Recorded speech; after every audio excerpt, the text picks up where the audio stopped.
കൊയിലാണ്ടിയിലെ ഗുരുദേവ കോളേജിൽ പ്രിൻസിപ്പലിനെയും അധ്യാപകനെയും ഒക്കെ മർദ്ദിച്ച SFI സഖാക്കളെ ആര് തിരുത്തും? ചോദ്യം ഇതാണ്. പാർട്ടി ഇപ്പോൾ തിരുത്തൽ മൈൻഡിലാണ്.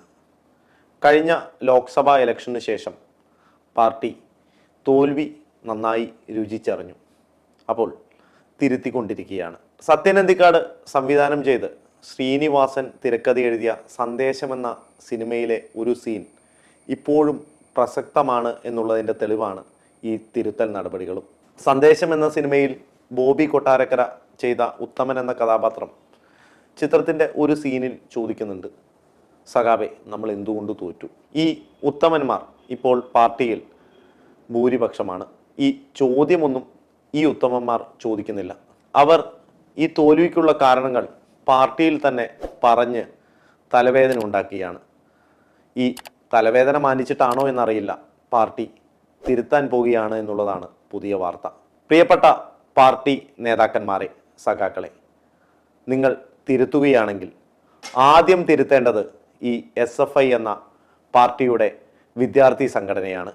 കാര്യവട്ടം ക്യാമ്പസിൽ ഉണ്ടാക്കിയ ഗുണ്ടായിസം അവിടെ നിൽക്കട്ടെ, അത് ഒരു സ്ഥിരം പരിപാടിയാണ്. പക്ഷേ കോഴിക്കോട് കൊയിലാണ്ടിയിൽ നടന്നതോ, ഗുരുദേവ കോളേജിലെ പ്രിൻസിപ്പലിനെയും അധ്യാപനെയും മർദ്ദിച്ചതോ, മാതാപിതാ ഗുരുർ ദൈവം എന്ന ഒരു ആപ്തവാക്യമുണ്ട്. ഇതെല്ലാം മനസ്സിലിട്ടുകൊണ്ടാണ് പലരും വിദ്യാലയങ്ങളിലേക്ക് വരുന്നത്. ഇപ്പോഴത്തെ SFIയെ സംബന്ധിച്ചിടത്തോളം ഇത്തരമൊരു ആപ്തവാക്യമൊന്നുമില്ല. മാതാവില്ല, ഗുരുവില്ല, പിതാവില്ല, ദൈവം പോലുമില്ല. പിന്നെ ദൈവമുണ്ടെങ്കിൽ അത് ദൈവം എന്ന ഒരു സ്പെഷ്യൽ ദൈവമായിരിക്കും. അക്രമങ്ങളും ഗുണ്ടായുസവും കൊണ്ട് മുന്നോട്ട് പോകുന്ന ഒരു സംഘടന എന്ന ചീത്തപ്പേര് കുറേ നാളായി SFIക്കുണ്ട്. ഒപ്പം കൂടിയ വേറൊരു ആരോപണമാണ് മയക്കുമരുന്നിൻ്റെയും അതുപോലത്തെ സാധനങ്ങളുടെ ഉപയോഗത്തിൻ്റെയും ആൾക്കാരാണ് SFIക്കാരെന്ന്. ഇതെല്ലാം തിരുത്തി മുന്നോട്ട് പോയില്ലെങ്കിൽ ഈ SFI എന്ന പ്രസ്ഥാനം ഒരു ഓർമ്മയിലേക്ക് പോകും. ഈ തിരുത്തൽ നടപടികളുമായി പാർട്ടി മുന്നോട്ട് പോകുമ്പോഴും നിയമസഭയിൽ ഇതുമായി ബന്ധപ്പെട്ട് SFIയുടെ അക്രമവുമായി ബന്ധപ്പെട്ടുള്ള അടിയന്തര പ്രമേയ നോട്ടീസിൽ മുഖ്യമന്ത്രിയും ന്യായീകരിക്കുകയാണ് ചെയ്തത്. SFI അത്ര കുഴപ്പമുള്ള സംഘടനയൊന്നുമല്ല എന്നാണ് അദ്ദേഹവും പറയുന്നത്.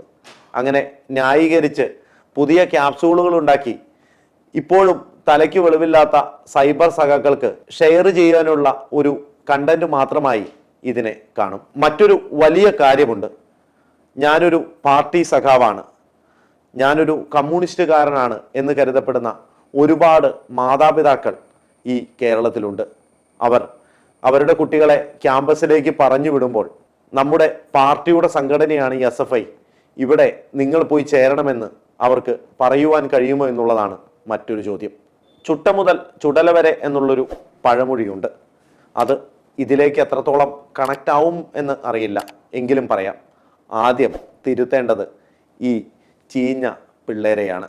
ഇവരെ ഈ വലിയ ദോഷങ്ങളിലേക്ക് കൊണ്ടെത്തിക്കുന്ന ഇവരുടെ നേതാക്കന്മാരെയാണ്.